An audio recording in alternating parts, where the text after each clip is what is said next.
Right, so what we're going to go through is I'm going to start with just an overview of how 3D printing works, and then Diane is going to talk about 3D printed food, Chris will talk about 3D printed organs, and Dave will talk about swarm printing. So 3D printing is also termed additive manufacturing, which is the process of joining materials to make objects from a 3D model data upon layer.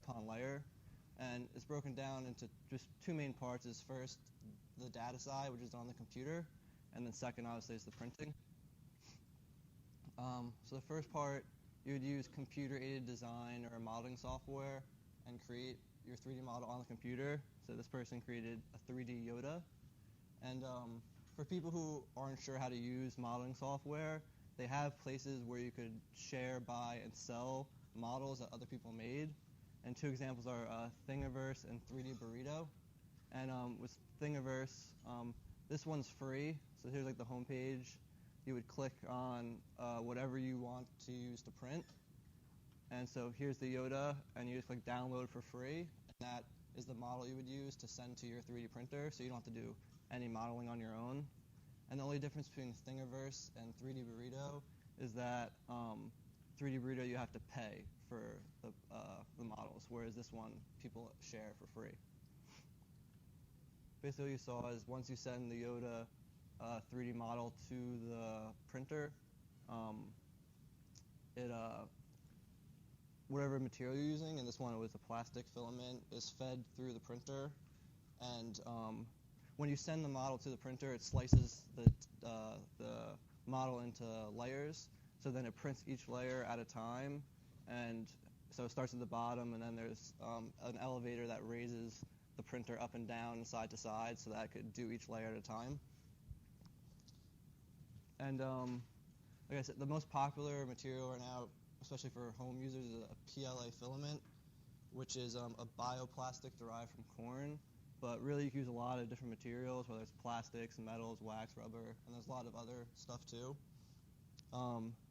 And for a 1 kilogram spool of the PLA filament, which is about probably like this big with it wrapped around, is about $30 to $50, and it can make, if you want to visualize it, about 392 chess pieces is what that would come out to. So that's about roughly, which is like a bag of chess pieces, probably like this big. So that's about how much 1 kilogram spool can make. So it's not too expensive for the ink. And printing was actually developed in the 80s, but it was too expensive and too slow. But now it's more efficient, so like in industries, they're using it to make prototypes, like you see with the car model. That's a really big 3D printer. And now that it's more affordable, people at home are buying them, and Home Depot is actually selling them. That's one of the models they're selling. Home Depot is selling them? Yeah.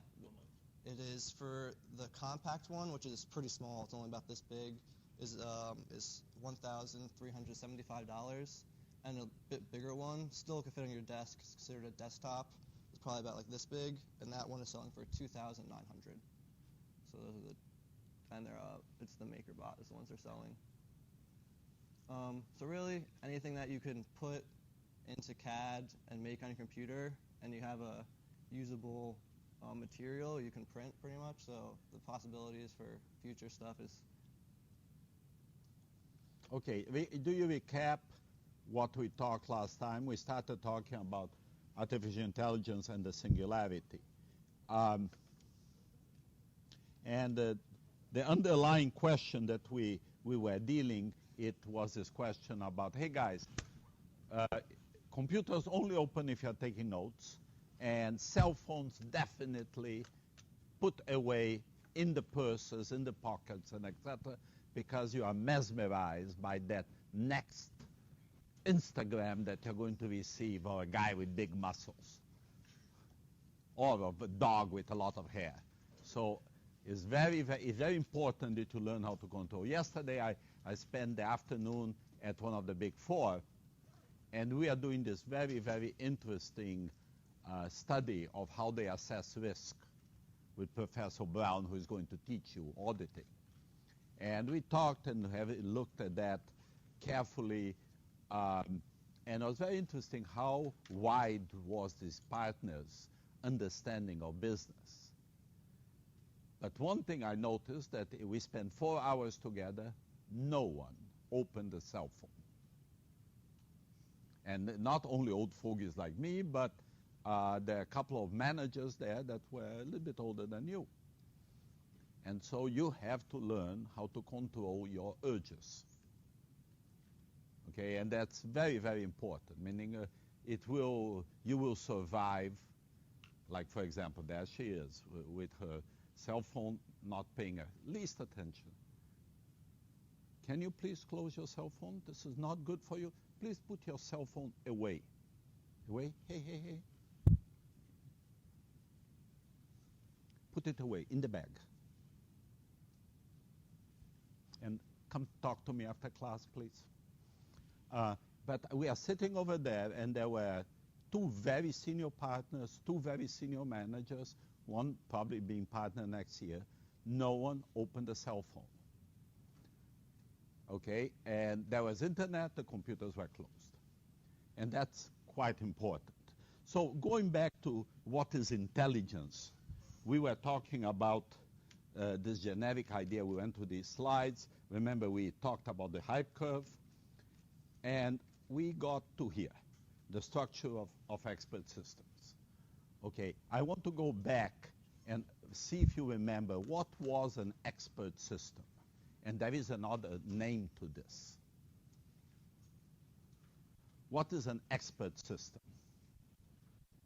Now, we're not going to do clickers for now, in a little while. What is an expert system?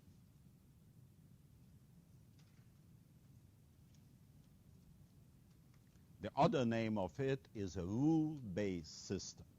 And what is that? Remember, we talked about areas of artificial intelligence, machine translation, formula proving, etc., etc., etc. And then what we said is that at a certain point, Appelbaum from Stanford came up with this idea that you could build systems that emulated experts. So it's a big change from the old path. The old path was trying to find things that are optimal, developed, like philosophy of science. Feigenbaum said, no, no, no. We are not going to go to the basic. We cannot never resolve it. Let's kind of pick up human expertise and impound it into devices. And this concept basically took over artificial intelligence. More than 50% of the applications were expert systems. And 2 of our PhD students and Professor Glenn Gray from the University of California have been working on, say, what happened to expert system, because in the last 10 years have been very few mentions of expert system. But in reality, what happened is that this technology got impounded in many commercial systems. I was looking at credit card approval at Itaú Unibanco, and they use a thing called Falcon. Falcon is a worldwide company that actually has rules of credit provisioning. And so if you try to spend money with your credit card of a substantive amount, they won't use Falcon for $5 charges. They will go to Falcon and say, is this a valid charge? And if you travel, for example, abroad, and you are trying to spend money, now and then your card gets blocked, correct? Now, if your card is being used here and there, then it gets blocked immediately. If not, maybe you're traveling, they have statistics that they use. Yeah, I want you to relate this to this very sad episode of the Malaysian airliner. What you are just describing is a big data problem. It's a problem that they collect millions of pieces of information. And the question is it worth to develop an application that will do this prediction? That companies that specialize in linking databases, and DoubleClick is one of them. DoubleClick basically look at advertising and etc. And what they do is, if you are here consulting the internet, let's see if I have a better pen here. If you are here, you are here. This is you. This ISP is providing you access. You're going to the internet and you're visiting Amazon. And when you leave that visit, and remember, you are just bringing data from Amazon in. And you go here to Barnes & Noble. You don't, when you get information from Amazon, is incomplete. So DoubleClick actually collects visits to many, many websites and links them. And I think going back to David's question here, Mr. Frankel's question here, is what do you collect? And is it worth collecting it? And what are you going to do with it? But remember, back to what we talked about big data in the beginning, is not about having data. Now we have a lot of data. It's about being worthwhile, doing something with that thing that pays for its expenses. Falcon, first time that you went there, say, Michael is a homebody, is always in America. Then discovered that Michael had gone, where was the first place? Puerto Rico. Then, second time went to Aruba, said, oh no, Michael is a traveler. He already traveled one time. And they developed these rules based on experience, based on analytics. That's another thing about expert systems, is in the old days, what we did when we built an expert systems, we basically collected human heuristics. You understand the word heuristic, rules of thumbs, okay? But now you mix human heuristics with analytics. And so sometimes you use human heuristics, sometimes you can do better. You use analytics. And sometimes you use the two together. And so Falcon has been developed and it is an expert system with millions of rules or hundreds of thousands of rules. But some of those rules were deterministic rules and some of them are stochastic rules. And some of them are just heuristics. And so what has happened with expert systems is they progressively are being impounded in traditional systems. And you're going to see in a little while why this is so interesting. Okay, and this is actually the system we developed at Bell Labs. And this is the first continuous auditing system. We called it CPAS, Continuous Process Auditing System.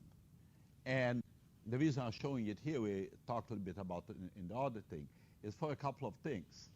The data provisioning of it was straight out of the systems, was screen scraping, and then we put the data into what auditors can understand, flowcharts. They designed flowcharts.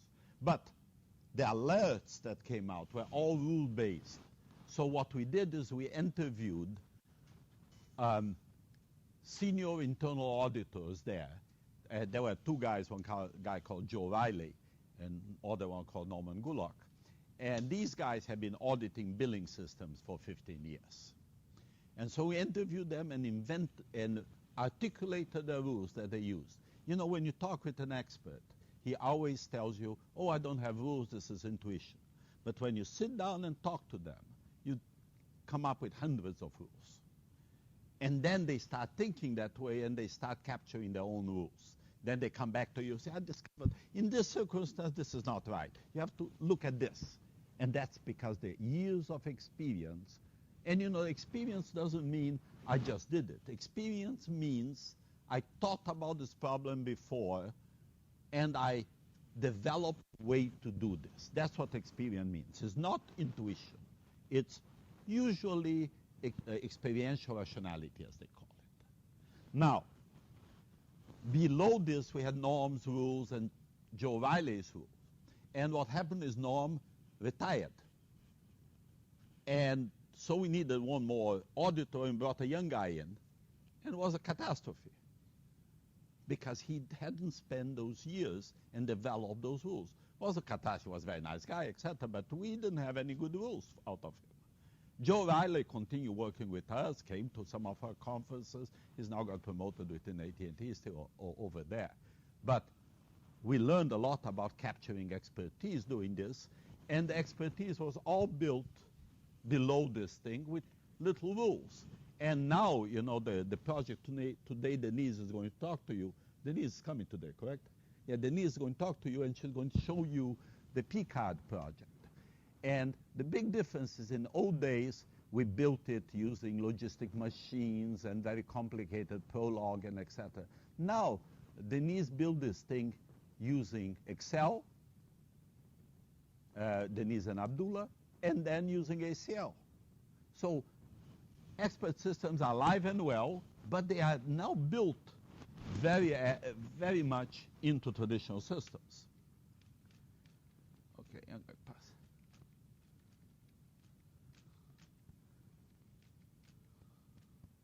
I talked about the Turing question. We are talking about being a good ancestor. And this was, I think, where I stopped.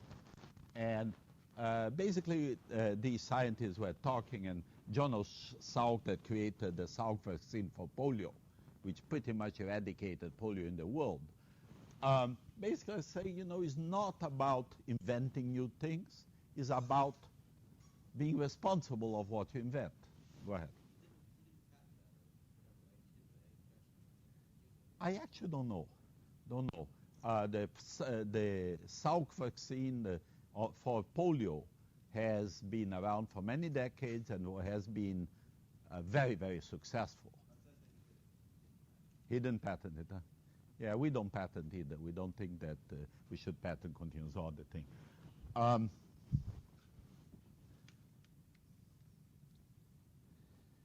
Okay, and then they have this idea of metaverse. You've probably never heard this word. It's pulling four things together. I'm going to show you what the four things here. But before that, remember we talked last time about the singularity. Can you remember what the singularity was? Yes. Okay, and we showed, we talked about Space Odyssey by Kubrick, and where HAL is fighting the humans, and et cetera, and what basically those guys from MIT said, hey, don't worry about machines being smarter than people. In general, they are not going to take over the world, and certainly not in our lifetimes. But they did say that robots are taking over a lot of jobs. Many qualitative things will be automated, and many quantitatives are too difficult to resolve. And I think but I think you are in the right direction here. But the other part of that is the economics of the thing. To automate something takes capital. Is it worth doing it? And do you think you're going to make a buck doing that? Bucks guide pretty much everything. Okay, money, resources. Okay, then you say, well, there are things the government does for you that is not about resources. It's always about resources. You fund the government allocates resources. He decides to do it. The reason he decided to do it is because people lobbied it to be done, lobbied against to be done. You supported the congressman to defend your industry, and etc. It's all about money at the end. So this is Deniz Appelbaum. She'll tell you a little bit about herself before she tells you about expert systems. Okay? Well, my name is Deniz Appelbaum. I'm the second year. Hold on a second. And I'm happy to be under the wonderful tutelage of Dr. Vasarhelyi. And thanks to him, I'm actually in the program, because I actually was in your seat a few years ago.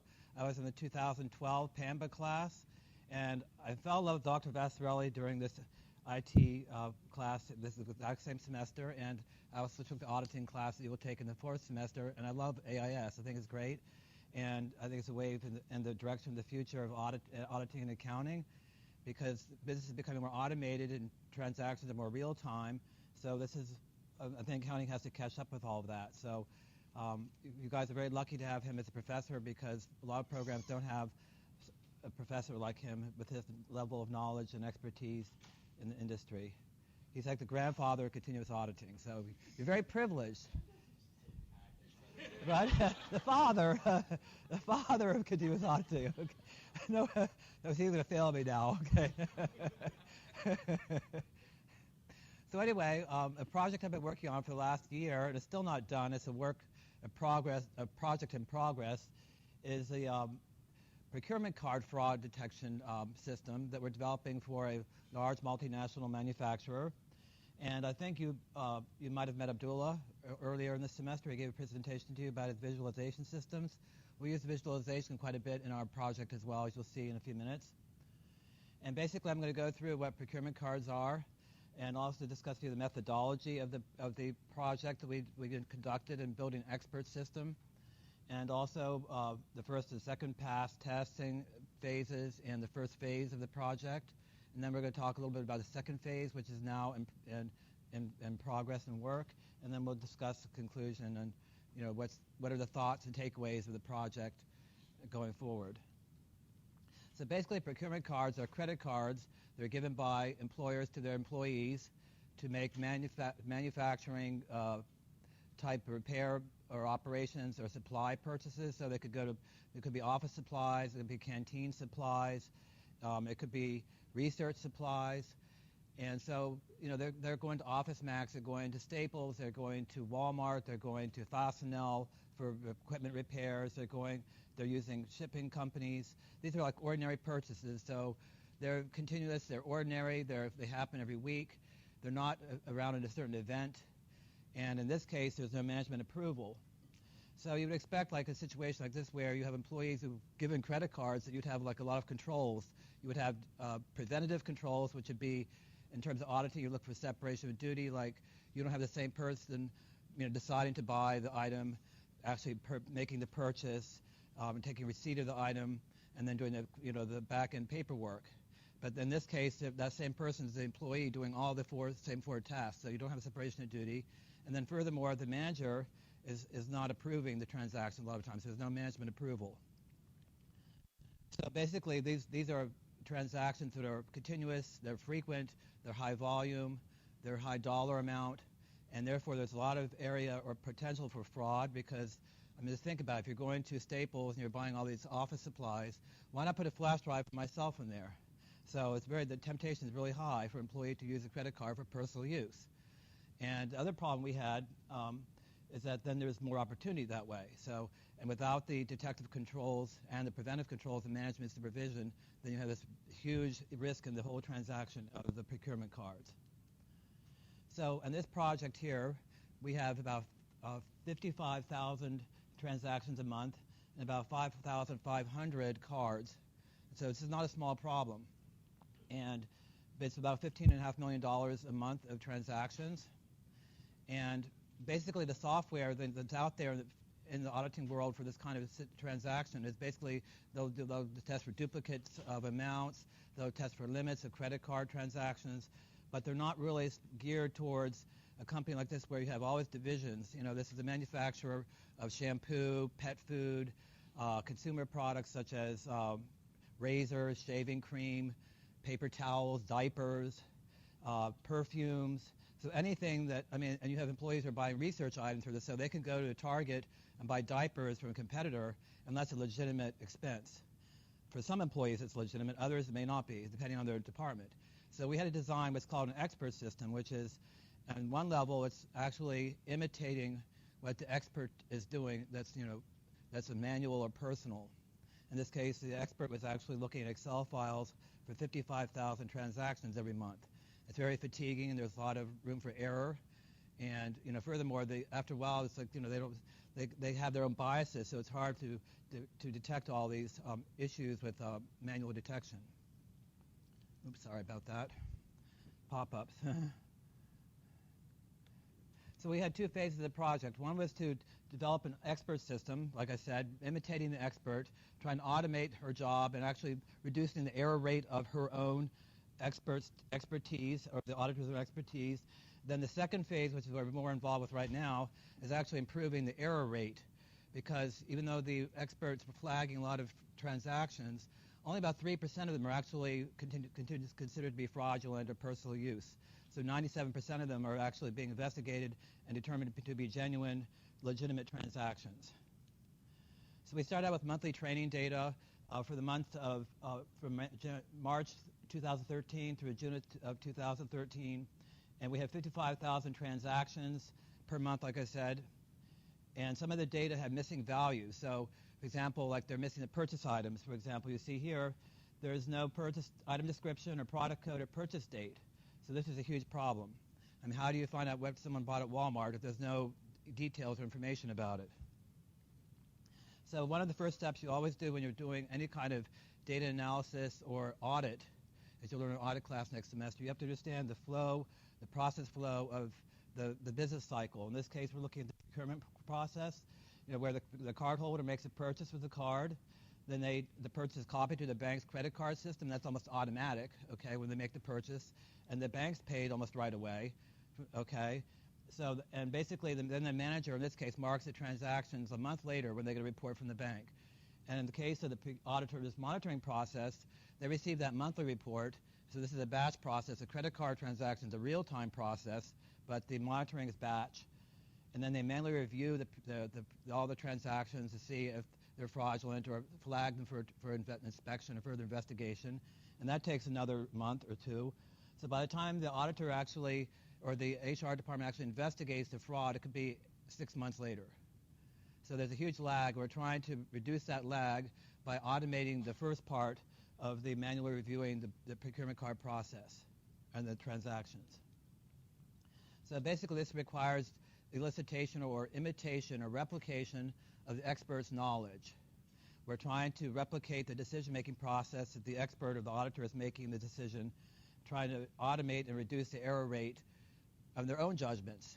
Because like we discussed, there's a human biases, there's human errors. It's hard to manually look at Excel files day after day, month after month. So we had a structured system for this where we interviewed and observed the expert. As shown here, this is our knowledge acquisition phase, or knowledge acquisition flow charting. We first looked at the data, we got to know the data, became really familiar with it, just played around with some textual keyword mining, just basically doing limit testing. Then we also did what's called unstructured interviews, which is interviewing the expert and observing the expert in action. That was a 3-period cycle, so we did that for 3 months in a row. Then we had what's called a first pass test, which is where the expert took the month of June and tested on their own, and we did the same test, and we'll discuss those results in a minute. Then we did more justifications or adjustments to the tool based on those results. And we did another test again with July data, and did that test and came back with those results. And we also did a confirmatory test 3 months later with the same tool. And basically one of the first tests was limits, where you can see here ID here 1929 has 574 transactions a day. That would really struck us as odd because that's basically 71 transactions per hour, an 8-hour work schedule if you're assuming that's the normal schedule, or 1.2 transactions per minute, which is absurd. But it turns out that some vendors bill every item separately as a separate invoice. So that wasn't caught in their system until we observed this anomaly and the number of transactions. However, we do have a concern about the transaction limit being violated in all these transactions. Then we also did what's called heat map analysis. This is actually a geomap. And since the company is headquartered in Ohio, it makes sense that Ohio is going to have a darker color.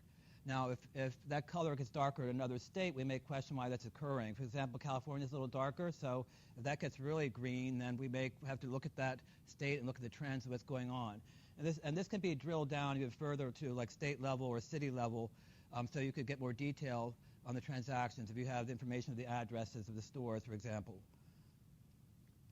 Then we also have the heat map where we looked at based on employees, where the size of the box indicates the number of transactions, and the green color, the darkness of the green, will indicate the dollar value. So this makes sense that this employee would have a fair amount of high dollar amount because of the number of transactions. Like this one here only has 8 transactions, though. Now, the reason why we know that, and this software here is called Tableau, if you hover over the box, it'll give you all the information about that ID number. It'll tell you the number of transactions, the dollar amount, and the month that it occurred. And then we also did that with merchant, for example. We have Fastenal, which I mentioned before, as the manufacturing repair companies. They sell repair parts, bolts, and things like that. So, and different machine parts. That was a high volume because being a manufacturer, they're going to have lots of plant and equipment repair items to buy. And then these other vendors here, Staples and Expedia was pretty high. So that sort of gave us a basic understanding of the flow of the business going into the testing. Then we also we were also given keywords about what could be possibly fraud. Like some of them were massage, sex, obviously, any kind of gambling. And right away we came up with like Apple's iTunes, and poker chips came up as keywords that were fraudulent transactions. massager, that was up there. Also some different types of grooming items. And of course, right away, what was confirmed almost right away immediately was this proactive based on the fact they bought this particular item, but they didn't work in a department or a division that would require them to buy that. So that came up as fraudulent right away. But all the other ones were legitimate for whatever reason or another. So this is not a really easy system to develop because, there's always like little nuances that make it very difficult to actually reduce the number of false red alerts, so alerts where we think that it might be fraudulent. So we developed what's called association rules, or basically basic simple if-then logic testing, and most of them are built around keywords and the employee department, and also the merchant category code. So for example, in this case, we have car washes where you would think that car washes probably be like not legitimate in some cases, but an employee works in facilities management or executive. Of course, executives get all the perks, So they would, of course, get car wash. That would be a pass. Or, for example, if they worked and they had gas or incidental gas cards, because some of them do have these as procurement cards, then that would be legitimate. Or if they worked in a division called panels or a cost center, then that would also be a legitimate transaction. And this is what it looks like when you develop it out, schematically. It's called a decision tree, which you'll learn about more probably in the 4th semester. For example, if you're looking at the department's cost center, if they work in facilities management, then that's a yes, it's okay, so that's a pass. Immediately the testing stops there. If it's a no, then you ask yourself, well, is it an executive? And if it's yes, then that stops there. If it's no, then it goes to buildings and grounds. Then after that, if it's yes, it's okay with the pass. If no, then we have to investigate it.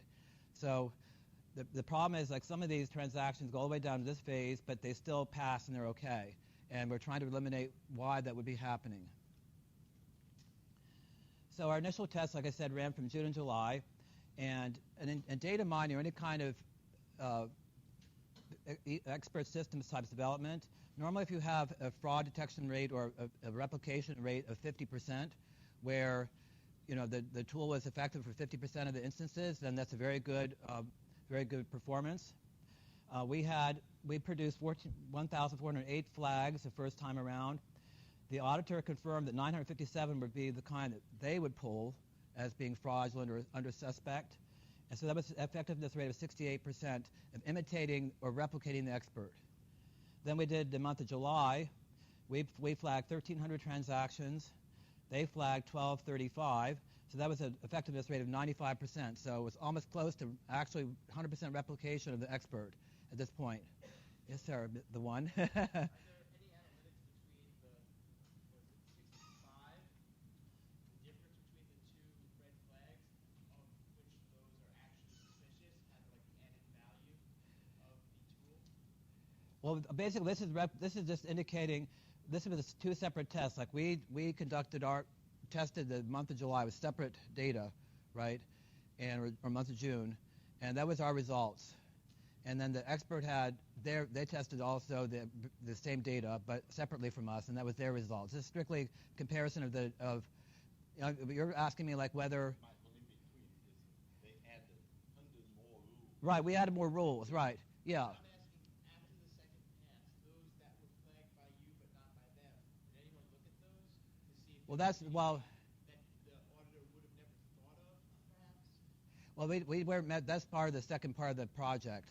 Because we do have this problem where all these other transactions, they're not being, new kinds of fraud or new kinds of transactions are coming in, and they're not being analyzed or being picked up by the current system, because this is only capturing what the auditor knows to be or recognizes could be red flags at this time. So the question is, how do you deal with new cases or new types of fraud? And that's more of a self-learning expert system, which is the second phase, which we're developing right now. So, but I think that's what you're asking me the question. Okay, yeah. No, this is only capturing the expert's current level of knowledge. Okay, not like omniscient knowledge, not yet. Okay. So like I said, then we also ran a confirmatory test a couple months later for 3 months of data, October, November, and December, and that also had a 98.5% match, where we flagged 2,267 transactions, we flagged 2,236 transactions. The auditor flagged more than we did, actually. So we had a 98.5% effectiveness rate. And we're still waiting for feedback on how many of those would have possibly been fraudulent or confirmed fraud, because it takes a long time, because those transactions are investigated in depth by the Human Resources Department. And during that period of time, we had 172 cases of confirmed fraud during this whole testing and training cycle, which is not, I'm not saying that's because of the tool, but that's what happened during this process. And we also developed, yes, sir. Yes, David. Slides, Yes, the numbers represented, that one here. right, the red flags produced by the expert tools, the 2236. Right. Were each of those red flags also pulled up as red flags by the auditor, or they? Yes, yes. They were matched. So the auditor had a few other ones we didn't have. Okay. So Yeah. Got it. As the ones that the auditor, I don't know if you know yet, of the ones that you didn't have, the auditor did have, did those come back as fraudulent? We don't know yet. We have no idea. I mean, we just know that some of them were fraudulent. Yeah. I mean, although we have some feedback now to work with, and we just got some, the other day where we're starting to work on the transactions and analyzing the data. I'll show that to you in a few more slides. Okay. But at this point, we don't know which ones those were necessarily. And we also we started working with ACL, which is an audit software tool, and we were initially conducting our testing with that, but they asked us to convert this to Excel.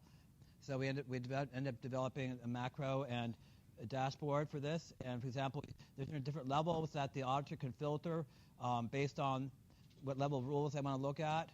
For example, there's textual and analytics. For example, or the merchant category codes. There's also the transaction amounts or general rules that we had. And then they could run all the tests. And the results come up like this. I'm showing the different levels and test keywords, for example, or rules that are involved with every level of testing. And we also had, per ID, for example, it's hard to see here, but like you could pull up a card number ID or employee ID, and it would give you an actual dashboard of that client, of that number, the transactions, of the actual number of transactions per month and the dollar amount, where the spending occurred. So all this is some information that's available to the auditor through the tool. So basically, the firm is very happy with the progress and the level of automation of the expert system in terms of replicating what was previously a manual cycle. They do want to switch over to more of a real-time processing eventually. And they've also recently instigated a new control feature in their system where the manager will be asking for receipts for the missing purchase item information transactions.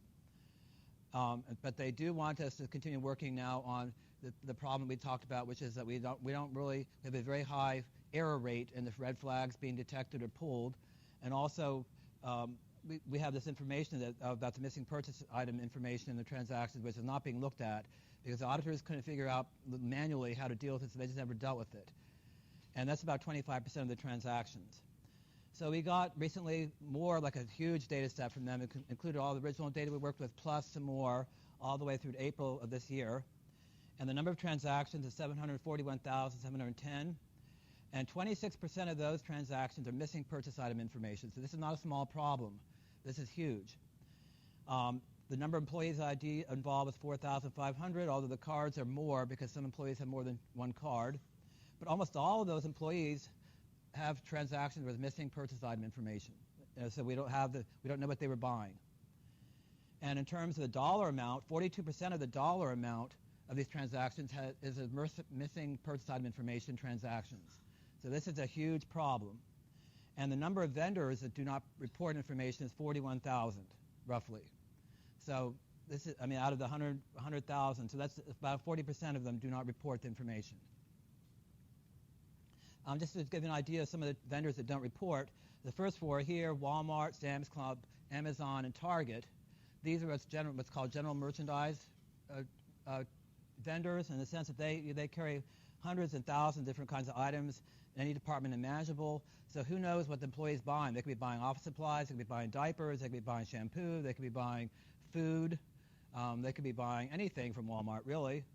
Now these are a little more specific here. Sally Beauty, I mean, so you would expect like somebody going to a beauty supply store would probably work in a department, or should be working in a department that would need those items for research perhaps, shampoo or cologne or, lotions, for example. And the other one that's interesting is PetSmart and Petco, because those are all very, even though they're not reporting information about what's purchased, it's interesting is that they're more specific, just like the Ulta Sally B. Normally, so you would expect like employees that work at like their Natura department or their IM's dog food division would probably have reason to buy this for research purposes, but an employee who works like the shaving division, I mean, dogs don't shave, right? So, I mean, why would they be buying purchases there? So looking at all the data, we just did some preliminary analysis. We figured that almost all these kind of transactions here will have to be investigated to some level because we don't know the information, about what they bought. 15 of them, or 29% of the data set, were questionable in terms of employee department here for these kind of transactions. 25 or 14% of the PetSmart were questionable because of the employee division or department. And the Petco, none of them were questionable because everybody worked in a pet-involved division. And just to break down some of the Walmart transactions, again, we did a heat map, looking at the number of stores, the store numbers, and this is the employee ID and versus the month. Just get an idea. So you have like thousands of these boxes here. This is not a small matter. This is trying just to visualize to get a better sense of the enormity of the problem. Then just to break down, we just took a random employee number, 744. They have 54 purchases in total. So they've used the card 54 times, and 12 of them are Walmart. And it's interesting, this employee, I believe, works for, they work for one of the pet divisions, so they have a lot of transactions from PetSmart, but they have a lot from Kroger and Mazur. I think it's a grocery store. And, of course, they also have some different caterers as well. But all these transactions, interestingly enough, do not have purchase item information, just sort of a side here. But so the question is, can we track what's going on with the Walmart transactions? We really don't know what they're buying at Walmart. This sort of highlights more the activity of their Walmart transactions. There's basically 4 stores here. These 3 might be questionable more because they're sort of, or 4 of them actually could be questionable because the other ones are all from one store. The other ones are more separated. That's an idea. I mean, but obviously this needs to be investigation. We're trying to establish a pattern and see if there's something we can find out about this individual's purchasing habits here. Then looking at the PetSmart transactions, we have like 174 transactions altogether, and 43 cards are that are questionable. Okay. And so we can also for these we can conduct association rules based on previous logic because the merchant category code being PetSmart or Petco, and that it's obviously pet products. And then we have like the association rules based on the employee's division or department they work. In this case, it would be IMs and Natura. And out of those, 25 transactions are flagged as failing, okay? So what are these 25 suspicious transactions looking like? Again, we look at the heat map here. Some employees have a lot of purchases, very dark, a lot of purchases here, and some are smaller amounts. So you can see it's all over the chart in terms of frequency and also the dollar amount. And we took one random ID number 3937. This employee is a plants and division maintenance employee. They obviously have a lot of purchases from like a company that makes industrial supplies. However, if you look at this key here, this is the one PetSmart transaction for $21. What is that doing there? I mean, why are they going to pet department or pet store to buy anything if they work in plants and facilities management? The rest of them look sort of legitimate. They're caterers and grocery stores and Staples, the big one being this one. So that looks more ordinary, but the PetSmart's sticking out. Another ID B4360, and again another maintenance employee. They have 4 transactions, that are from PetSmart. And again, they also have, the big ones are the normal ordinary expenses of industrial supply type products. But this one here, obviously, there's some kind of pattern of expenses or purchases going on at PetSmart, and it needs to be investigated. Now, this is a legitimate employee profile from an employee that works at IAMS, which is a legitimate department, and you see all their purchases are PetSmart. There's nothing else. They obviously do research, or they're looking at competitors' products. But so this is all tied in. It looks normal, looks ordinary for that department and that employee, just and to compare the other ones. So basically, the key takeaways of the project at this point are that obviously we're going to have to do more investigation of some of these transactions, and that these kind of transactions have high fraud risk. I mean, because very easy for employees to stick in their transactions or their personal use items in the basket, the shopping basket of goods. Yes. It's a multinational. In other words, they're all over the world. They make all kinds of personal consumer goods. Like I said initially, it's like, yeah, Procter & Gamble. Yeah. Well, because car washes are part of, like, they maintain their fleet, of cars and vehicles, employee cars, salesmen's cars. Yeah, but they have a lot of diverse expenses and departments. My question, back to the table that you had. Yeah. Total the money they spend in a different store. Which one? Is that actually annual before this? Yes. Okay. Is that a total spending actually in a year or in 1 month? This is for all the transactions of Walmart that are the total amount, dollar amount involved. This is for the period of. It's this for. 1 month, I think there's a problem. But then if it's a year, I mean, it depends on how big. Well, yes. I mean, well, they told us that even a cup of coffee, a 95-cent cup of coffee, is considered personal use as material, because the feeling is that fraud starts small, and it can grow. So you think about it. It's like you decide to buy a cup of coffee for yourself or a diet Coke at the checkout, right? Well, that was one of the tests, by the way. They caught somebody using the card personally because they bought one Diet Coke at the checkout line, okay, for themselves. And they feel that if you get away with it, then it's easier to throw in something larger next time, right? That's how a lot of the fraud experts think about fraud. So that's why they're saying, even though, like, instead of an odd situation where the controls are very loose, but then on the detective side where they're actually testing for it is very, very tight. Thank you, everybody. Thank you very much for your time. Thank you.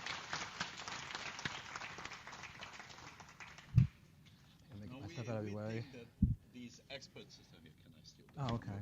We think that these expert systems could be applied in many different places in auditing. And we really kind of have to think a little bit about where and where we are going to suggest. There have been a lot of literature. Coopers and Lybrand. Remember Coopers and Lybrand? PwC, there is Coopers, PricewaterhouseCoopers. Coopers had a whole thing on tax accrual planning, a whole thing on tax planning, and they had RODIS systems. And there was a professor here, a guy called Linford Graham, who actually ran those projects. But maybe 15 years ago, the firm stopped doing this. And I think they need to restart doing it. The question is, hey, how do I do this to project? Okay, this selected PC.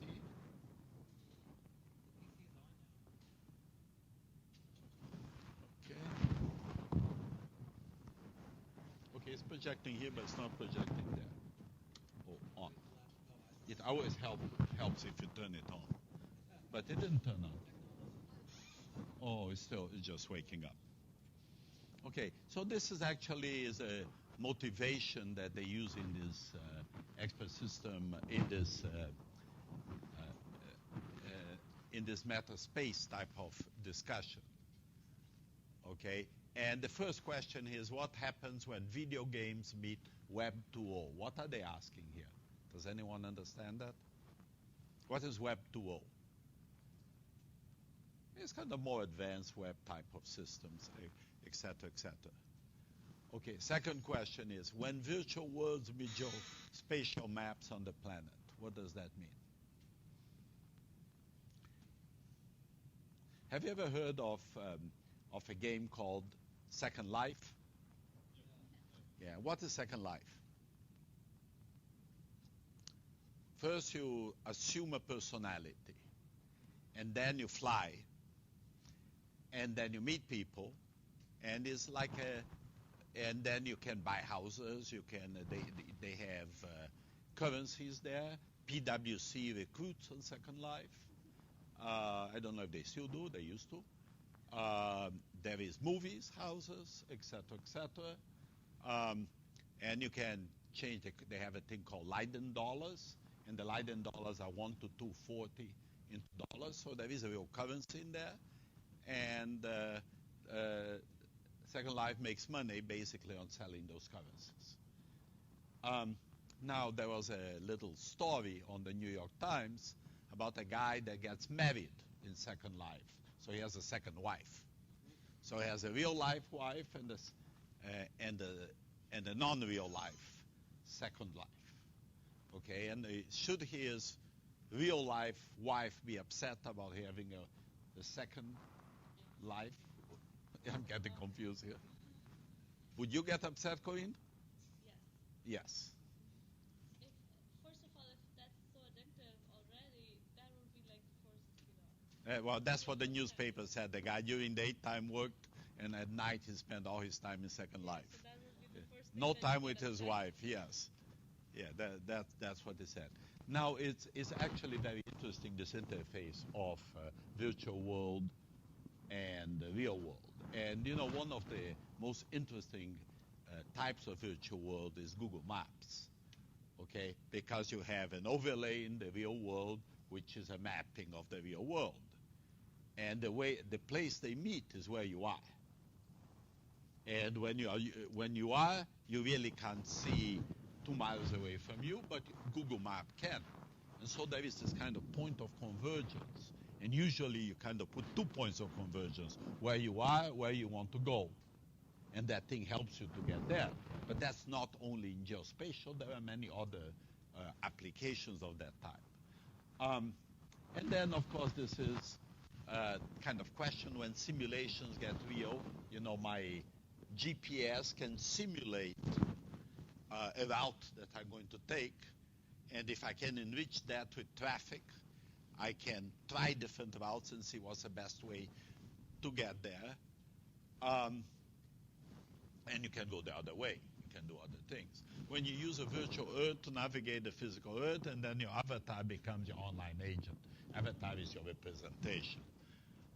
And this is kind of what they call the Metaverse. And the Metaverse has actually 4 components. And I actually find 2 of them very, very similar. Okay, but this I didn't want to change the schemata here. And this idea of life logging. Do you know what life logging is? It's what I do, and many of you like to do. Take pictures of everything. Okay, and you can go much more than just take pictures of everything. You record what you're doing.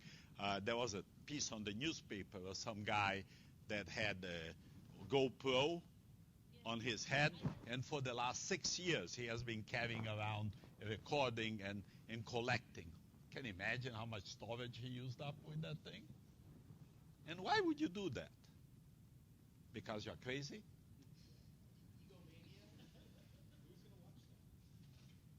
Well, that's the problem with big data, isn't it? Is there is more data than you can do anything with it, and you have to figure out what to do with it.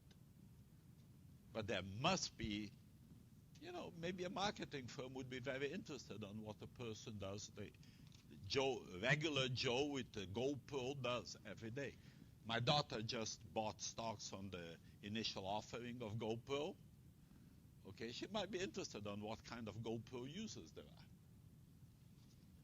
But it's kind of an interesting idea, this idea of live logging. So let me ask you, how many of you do live logging? So what do you do? Take pictures a lot. So how many pictures you have on your computer? How many you have? Thousands? Tens of thousands? I have tens of thousands. She has tens of thousands. I also have hours and hours and hours of film. And never watch it. And it was my my and my wife's birthday, and my daughter gives me a present just a few days ago. And she gave me 450 gigabytes in a little drive of children films that I took of her and her brother over the last 30 years. Okay, and she said, "Oh, Dad, this is only about half of what I have." And what she's a movie maker, so this is part of her. Just look her up, Chai, C-H-A-I, Vasarhelyi. She has pile of films out. She's showing her Tuba film today in Brooklyn. Okay, Tuba is a film about Maronite religions in Senegal. It's very interesting, right? If you don't mind the cutting an ox in pieces and taking the beef parts on the film, you will like the movie. She has some little things like that. But anyway, she picked up all these VCRs and different shapes VCRs. I did digitized all of them, pulled them all out, and put a big disk drive, and then had one of her assistants do a little bit of cutting and pasting. Of course, cutting and pasting I need to do to really use that is much more. But it was very interesting what she did. And so I had pictures of her brother at 1 and her at 3, and goes on and on. She's 35 now. Don't tell her I told you her age. But it's kind of life logging, very interesting to see it. But I was sitting there 2 nights ago looking at this thing, and I didn't have the time to spend, the next 10 hours or 20 hours reading some of that thing. And so actually that's kind of the dilemma of life logging. But you walk my dog in the street, you watch where you're stepping, because there is a beautiful blonde girl laying like that taking a picture of him on the floor. And that's what people do. They take pictures of everything all the time. You can't walk the dog in Central Park in the weekend. It's impossible. You don't move.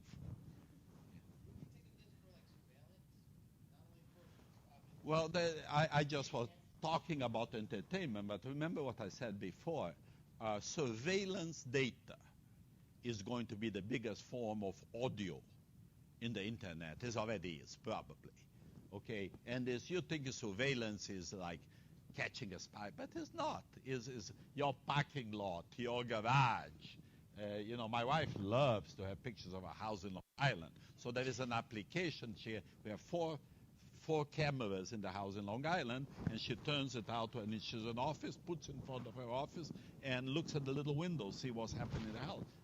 Guess what's happening? Nothing. But she thinks it gives her a great satisfaction. And of course, my daughter has a little baby, and she wants to see what the nanny is doing with the baby. That makes a little bit more sense, correct?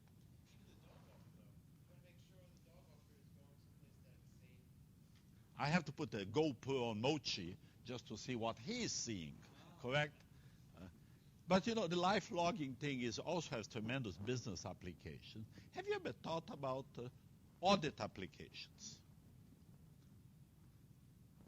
Is there any audit application of collecting video of your backyard and collecting video of your corridors and collecting video of your employees? Okay. Yeah. And is it good? Is this audit? What is it? Jeremy says micromanagement. But of course, it's a very interesting kind of concept. This concept is actually emerging very strong, this idea of enhanced reality. What is enhanced reality?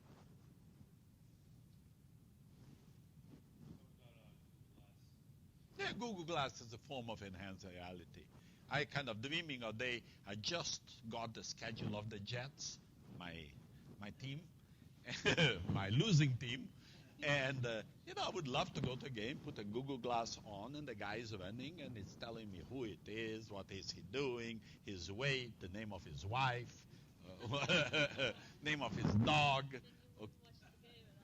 Oh no, it's football. You sit there for 3 hours, and there are 10 minutes of game. or 15 minutes of game. So there is, I want to be able to press my glass and replay.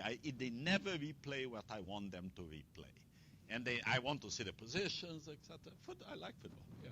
Think a baseball coach does, a batting coach does. He films, or in old times there was no filming, but he watches and then tries to correct. This is like the head motion you're talking about that. If the head goes in the wrong direction, hold the head, hold the bat a little bit higher, lower. And these guys go on these bad strings of hitting is because they acquired a bad habit. And it could be very, very scientific. And these two are basically virtual reality type of worlds. And like Google Maps is a virtual reality world. And Second Life is a virtual reality world. And you create these virtual worlds for some purpose. Usually it's games and entertainment, but there are other ones. Okay, so here we go to a few of these things. Surveillance bot. We owe it to ourselves to question what might happen when ubiquitous surveillance merges with artificial intelligence. What is the question that's being asked here?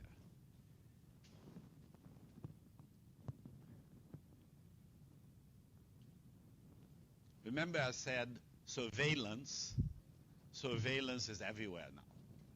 And the other thing we said is that all this information is there, but is not quite used. And why is not quite used? Yeah, and you put a security guard in old days went around with guns, seeing there was anyone there. Today they sit, they eat sandwiches, and they have 20 screens in front of them, and they really cannot watch the screens. You're a slide in a second of predictive analytics, and that's what you're talking about. But actually what this is saying is you pick up a device, and the device can identify your baby being mistreated, the guy trying to break into a car in the parking lot, the guy having a nap in his office, the guy looking at the legs of the secretary, or whatever he is doing. And progressively, you don't need this guy sitting in front of 20 screens falling asleep, but you create an alert system for the things you're interested in. This is the Malaysian airliner again. Okay, you are not going to identify things that you are not seriously looking for. Okay, but it can become very powerful because from one second to the other, 1984, people can be observed all the time for certain things.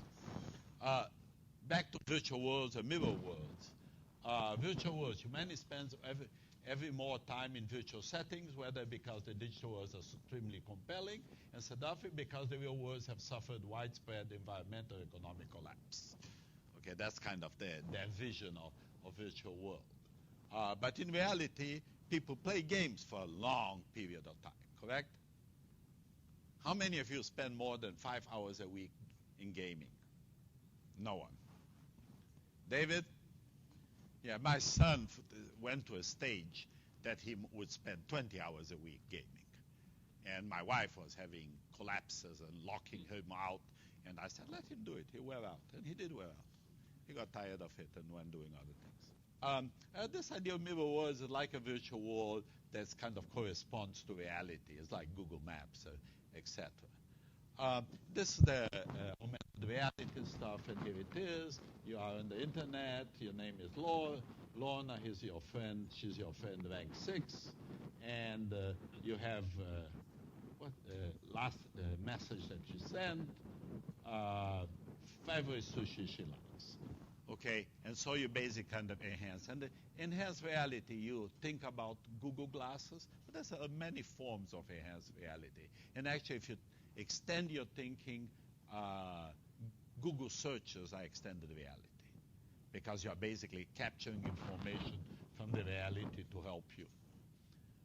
Okay, and this is live logging. We already talked about this.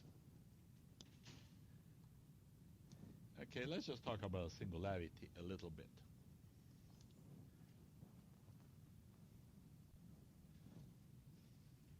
But putting together some of these stories.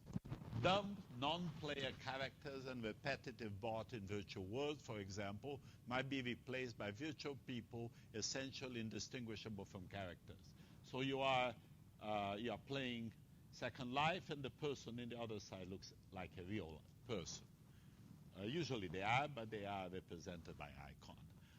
Efforts make sense of the massive flow information. A mirror world setting would be enormously enhanced with the assistance of sophisticated machine learning. It's basically artificial intelligence. Augmented reality environments would thrive to intelligent agent systems. Life-logging world intelligent companion is one's mobile wearable system. Okay, wearables. Who is presenting wearables here on next week? Okay, stretch it a little bit. See what wearables could do. Okay, well, guys, wearables is huge. Wearables and Internet of Things is the future. Okay, in 5 years, people will come to us with this class full of wearables, not only things like this, full of wearables. Sweaters that detect personal temperature, glasses that expand reality,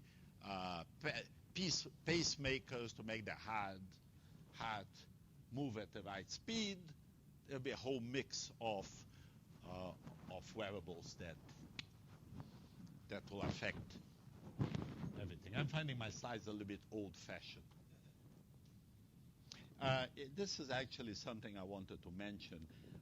This guy, Ray Kurzweil, is the big singularity guy. He says the singularity will happen in 2005. And you have my slides. You can click on this.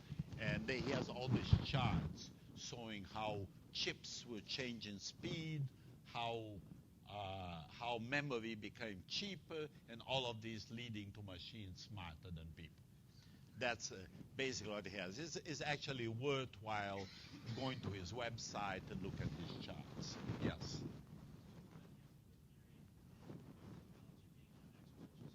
Yeah. Well, there is a whole set of people that did that. He pulled more the several stories together. He wasn't the real inventor of the idea of the singularity. He's the major popularizer of it. And he has a documentary that's quite famous. This is the second machine age is actually a whole mix of different things that are put together. Remember those two guys that were talking on the tape I showed last week? They are two professors from the Sloan School, McAfee and Bjorson. And McAfee is really kind of a business guy, and Bjorson is basically a technologist. They talk about the second machine age, and they talk a lot about replacement by robots.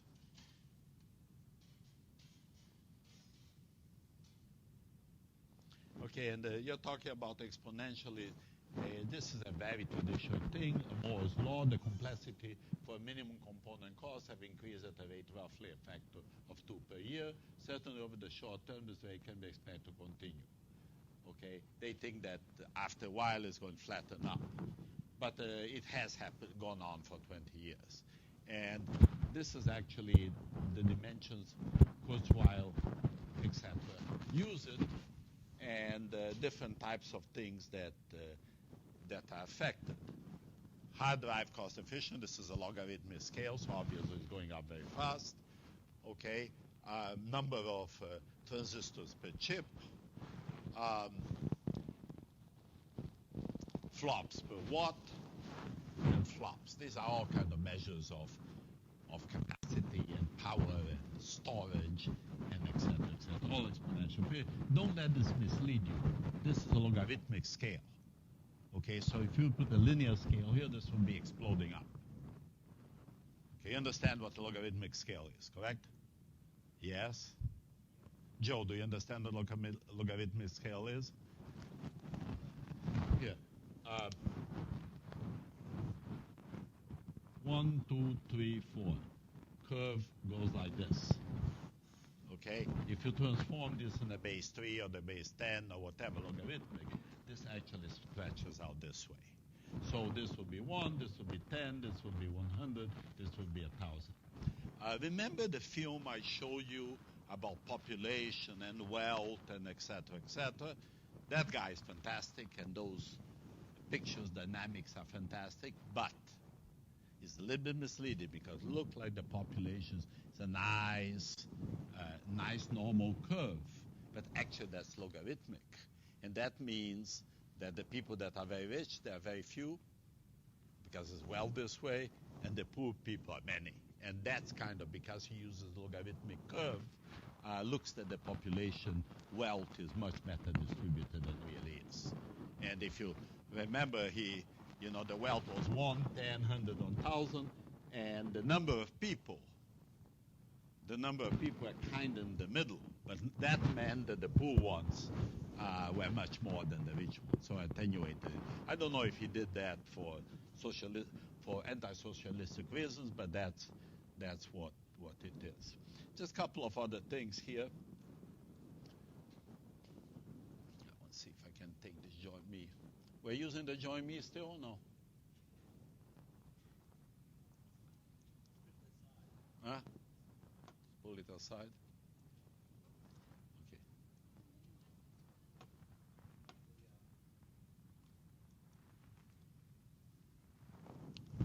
So this is the kind of the Joseph McAfee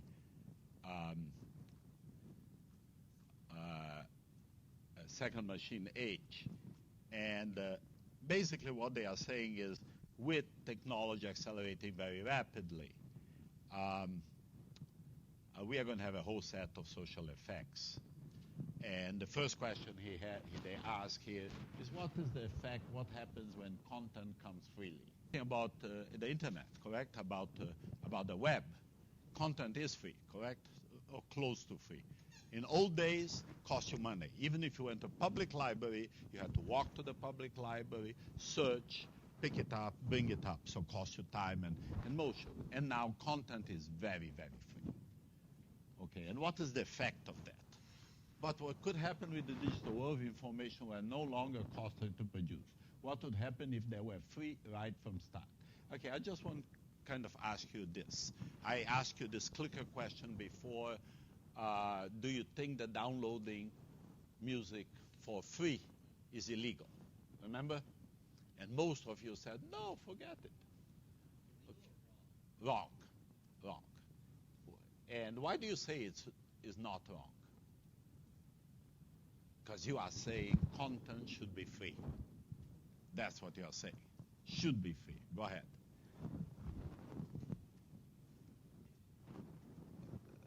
That's not what the interest that I want to show you. I'll show you that the behavior has changed dramatically because content was made, incremental value of content was nearly free. Okay, the cost that you have to download music is very low. Okay, in the old days, the cost to acquire music was high. Correct? In the old days, you had to get a musician, like sit and play the piano for you. Yeah, absolutely. And that's why people sang better, because they could reproduce it. The only way they could reproduce it by singing themselves. Okay, then came recording, then came CDs, and now, it's the cloud and the delivery device in your pocket. Because of that, much more things became available, and tremendous change in behavior.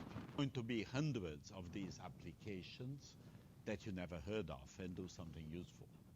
And that's a very good example of free content. And the other thing that kind of changed behavior tremendously on this is that businesses give you a lot of things for free. Google gives you something for free. Amazon gives you a lot of information for free. It goes on and on and on. And why is that? Because it's good business to give you that information. The old business saying is time is money, but what's amazing about the modern internet is how many people are willing to devote their time to produce online content without seeking money in return. Now, I was talking about Waze a little while ago. Okay, and Waze is this kind of traffic detection thing. And it's people are giving you information for free, doesn't cost them anything to give you the information, but costs you some of your privacy. Do you mind? You don't even think about that. You don't even think. You want the traffic information. In order to get the traffic information, you're giving information. You're selling your eyeballs. You're selling your GPS location.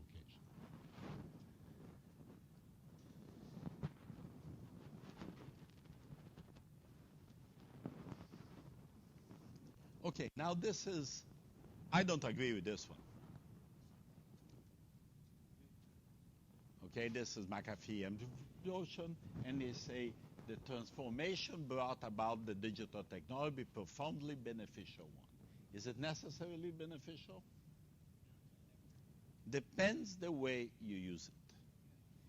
Okay, totally. Remember, technology give it, technology take it. And every one of these GPS-based things that you use and is so helpful, at the same time is revealing your inner self to someone else.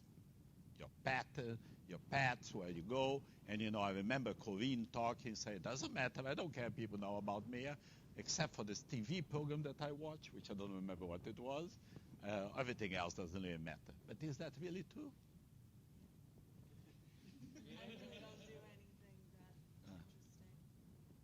But my daughter, when she was at Princeton, had a guy following her. What do they call that? Stalking her. So you don't want to be stalked, do you? So you care.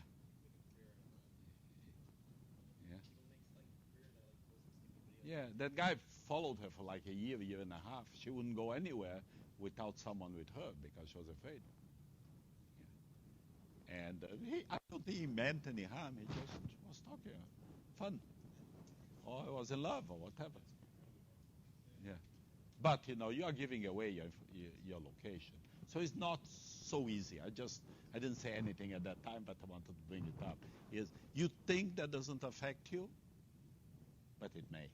Yeah. Okay, and this whole talks about about the difficulty of digitalization. This is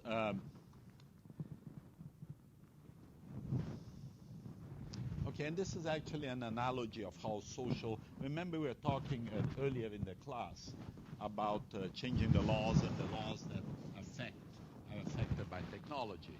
And this is kind of gives an example. Over time, people of England and other countries concluded that some things the Industrial Revolution are unacceptable and took steps to end them. Democratic government technology both helped with this. Child labor no longer exists in the United Kingdom. That's overstatement, but it's less. And London air contains less smoke and sulfur dioxide. Los Angeles, the same thing. The challenges of the digital revolution can also be met. It's important to discuss the likely negative consequence of second machine age. And remember what I said, I didn't agree with this statement. The transformation about the digital economy will be a profoundly beneficial one. We don't know if it's going to be beneficial or not, if the laws can be changed and things can be managed. What is the biggest fear that you have of the negative effects of the digital age? What is the deepest fear that you guys have? Addiction is a big issue, but I don't think that's the deepest.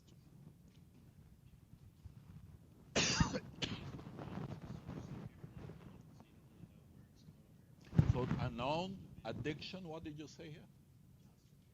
Job security? Don't you have this deep fear that a totalitarian government comes in and controls everything? Can you imagine, you don't expect this to happen in North Korea because the technology is not very good. But they have some technology. Can you imagine the level of intrusion on personal life that exists there? Isn't that very fearsome? I think that's my deepest fear.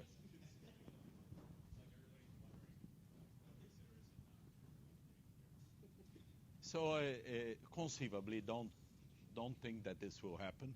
Conceivably, you could put a GPS chip under your skin, and have a control panel that every citizen would be monitored every moment, and there'll be artificial intelligence machines that would listen to what you say. And someone, Big Brother, would be watching. And there'll be things like speaking nasty things about the government or proposing group to assemble to complain about something that would be immediately punished, would be immediately attacked. That's pretty scary, correct? Yes or no? That's not one of your deep fears?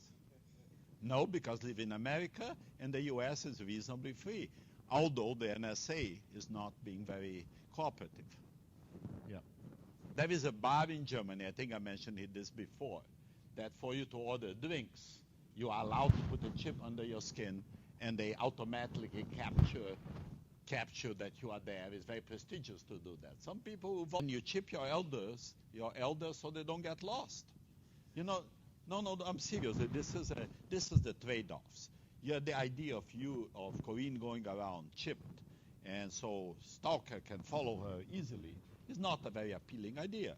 But you have a 90-year-old grandfather who has a habit of running off and getting lost. You chip him. And you put the chip on your dog. All dogs now of high breed have a chip in their ears, so you can use LoJack to find where they are. The one good thing about the cell phone companies is that they came from a period of high regulation. The monopoly, AT&T, was very regulated. And so there are rules that protect you. Usage of data, even old rules are reasonably good. Okay, so AT&T was allowed to collect any data about you, but only for internal marketing purpose. Couldn't sell it out. I tried to create a service that would be macroeconomic prediction based on telephone calls. The results were fantastic. They didn't let you sell it. All what you can do was using it for internal marketing purpose. And those things protects many of the information that they have about you. But they need to go to the rules and make them 21st century rule, not keep with the old one. And AT&T will fight it to the tilt, because who wants to lose part of the economic might, correct? So guys, break.